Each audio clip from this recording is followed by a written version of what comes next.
Hey everyone, it's Chica, and today I'm going to do a walkthrough of the Dremel Stylo Plus rotary tool. Dremel is the most common brand of rotary tools out there, and this Stylo Plus is super small and lightweight, making it really great for detailed work. I do have a Dremel 4000 for big jobs, but this little Stylo Plus, this is going to be great for detailed work. So I'm going to do a full walkthrough of this. I'm going to show you how to use the tool, the accessories that come with it, when you need which bit for what, and everything you need to know for how to use the Stylo Plus. Okay, here we have the Dremel Stylo, the box that it comes in. This is definitely one of the more basic models, so it comes in a nice small box. There's not any sort of organization or storage case that's included with it. We can see here on the top, Dremel offers a rating for all of their tools from basic to high versatility. So this is a basic model, but that doesn't mean it's not powerful. It can still do quite a bit. It's just not the highest power one that they offer. You can see there's a summary here of the 15 accessories that come with it. And then what I really like here on the back is that there's this really nice chart that shows you exactly what accessories come in the box and what they can be used for. So this is actually really handy, and this is a nice piece of cardboard. So I'm going to actually cut this out and save this to keep with my tools in case I need a quick reference of all of the things that come with it. But we're going to go through every one of these in detail. Don't worry, just showing you the box for now. This is what comes inside of the box. We have the manual, we have this bag of accessories and bits, and then we have the tool, of course. Let's start with the tool. This is a corded version. They do make cordless versions. I like continuous power, so I like to get the corded version. So this one is a two-parter. You can connect this here.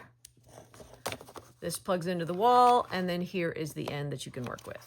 Now let's look at the features of the tool itself. Right here is the on-off button, which is a push button. I really like this push on-off feature because it's going to keep on functioning even if you get sawdust or dust down in there versus a slide. So I really like that. And then down here we have our speed gauge. It has a 1 up to 5. So what do the 1 to 5 mean? Well, let's reference the manual. Here in the manual, you can see these dial settings 1 through 5 correspond to these speed ranges. This tells you the RPMs for each of the settings. There's also a bunch of instructions in here that tell you when you might need different speed ranges for different materials or uses. So once you decide what you're doing, you look it up and find it, you know exactly what dial setting to put it on.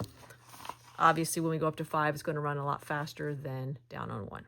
I'm going to reach into my bag here to pull one accessory out real quick, and that is the wrench. This is the wrench that you use to remove this collet nut. Now this is the collet nut which locks the collet in place in the tool. This collet nut spins freely on its own, so before you can remove it, you have to lock it in place by holding this little button down here. Once I hold that, I can put this wrench on here, turn it, and loosen the collet nut and take it off. This is the collet nut which holds in the collet, which is this little guy right here. This is a 1/8 inch collet. That's what this tool comes with by default. And you can also tell because if you look here, there are no rings on the side of this. Here in the manual, there's a really nice chart that shows you the different collet sizes. Here's our 1/8 inch by default with no rings on it. And then here's 3 other sizes that have these identification rings. This is really important when you have a collet and you're not sure maybe which one it is. This is a nice reference chart to be able to tell what size. So why does the collet size matter? Well, it matters because of the different bits you might put inside. This is a 1/8 inch bit, which requires a 1/8 inch collet. You can see it fits nicely in there. If you get a different bit, perhaps by a different company or even by Dremel that comes with a different shaft size, you might need a different collet size to go with it. So keep that in mind when you're shopping for accessory bits that you by default have a 1/8 inch. So if the new bit you're buying isn't 1/8, you might need an extra collet to go with it. So I'm going to slip this collet right back down in there, and I'm going to put my collet nut right over the top. Now to attach a bit, you just stick it here into the collet. Once the collet nut is on, hold this down here to lock it in place and tighten. When it gets almost tight, reach for that wrench and give it the last little bit with the wrench. All right, it's plugged in. Let's give it a spin. I've got it set here on 1. Let's turn it on. All right, that's a very slow spin. I'm going to turn it up.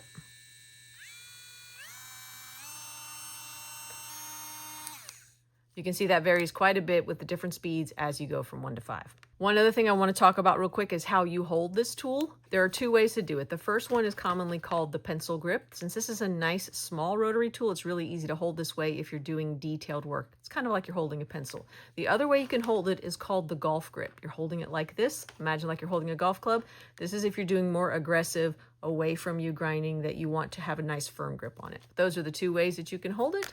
You do whichever one is comfortable for you. I also want to take a minute to compare this model to the Dremel 4000. This is the other model that I have. It's considerably heavier and bigger, but it does have a higher speed and it's a little more versatile. But look at the difference in holding the 4000 in a pencil grip and the Stylo Plus. If you're doing a lot of detailed work, you might be much more comfortable with this smaller version. Okay, before we get much further, I need to talk about safety. Please always make sure you are wearing some sort of protective eyewear anytime you are doing grinding. And if the noise bothers you, wear ear protection as well. You also may want to get some scrap material and try practicing just on scrap to get a good feel for this before you start messing with your real project. Get comfortable with the tool, gain some confidence, and know how it works before you start working on your real project. We're going to take this bit back out and we're going to go through all of the bits that come with the kit. Now remember that here on the box we have a picture of all of the bits that are included with the number, which is a really great reference point. And the manual talks about all the bits that are available in general. Here's what comes with the kit. We have 15 accessories here, and I'm going to take you through each one. All right, we're going to start with this right here. This is a screw mandrel. So a mandrel is just a shaft that has an attachment that can go on the end. There's different kinds you can get, but this means that you can replace just the piece on the end without having to take the entire shaft and the entire bit out of the tool each time. This particular one is really great for these felt polishing pads. This pad has a little tiny hole in it. You can put it here on the end of the screw mandrel and just screw it in. So if you can imagine, if I had left this mandrel in the bit, I can replace this polishing wheel, maybe change it to a smaller one or a bigger one without having to remove it, get the wrench out and everything. So that's a really nice, easy to replace thing. So it comes with this mandrel and all of these polishing bits. It also comes with this little tiny thing of polishing compound. This is just a really nice fine grit thing that you can use to do your polishing. So these bits are for polishing. Now let's talk about sanding.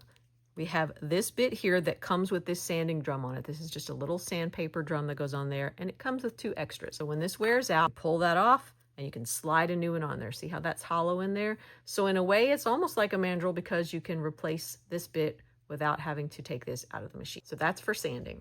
All right, this right here is a wire brush. These can come in different sizes and different materials. You would use this if you need to grind away rust from different metals or some really heavy duty grinding. It's a lot more powerful than the sanding block would be. This is really going to scrape stuff off of the metal. Wire brush. And now we have these 4 little carving bits, and they actually have very different uses, even though they look very similar. So let's go through each one. This one right here is an engraving and carving bit. You can see there is a tiny, tiny little ball on there.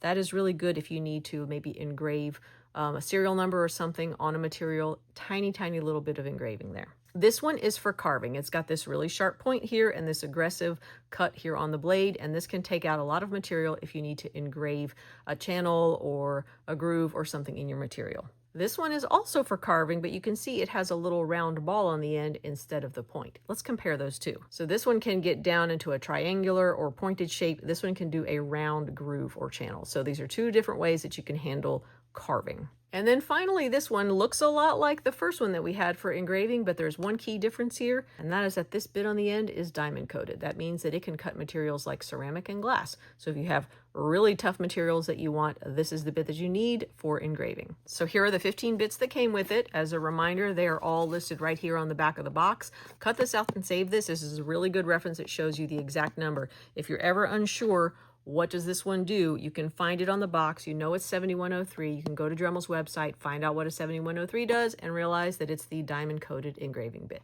As a reminder, the manual does talk about bits, but it talks about them more generically. It talks about mandrels in general. There's some really good information here about how to use the various bits, but there are more bits in the manual than you get in this kit. Remember, this is a starter kit. And remember, you can always buy more accessories. You can buy different accessory kits or individual bits as you need. Just remember that collet size. It comes with a 1/8 inch. So if you get a new one that does not have a 1/8 inch shaft, you might need to get a different collet. This does not come with extra collets, so keep that in mind when you're shopping. It is a lower powered kit, but it is really great for beginners and more importantly, for really fine detail work. It's so easy to handle. I really like it. So there you go. Isn't that a great little tool? The Stylo Plus is really handy. It's a great starter model if this is your first Dremel. It's more affordable and it can really get into those tiny spaces that maybe some of the bigger ones can't. I hope this walkthrough helped you decide which Dremel model is the right one for you. Thanks so much for watching. See ya.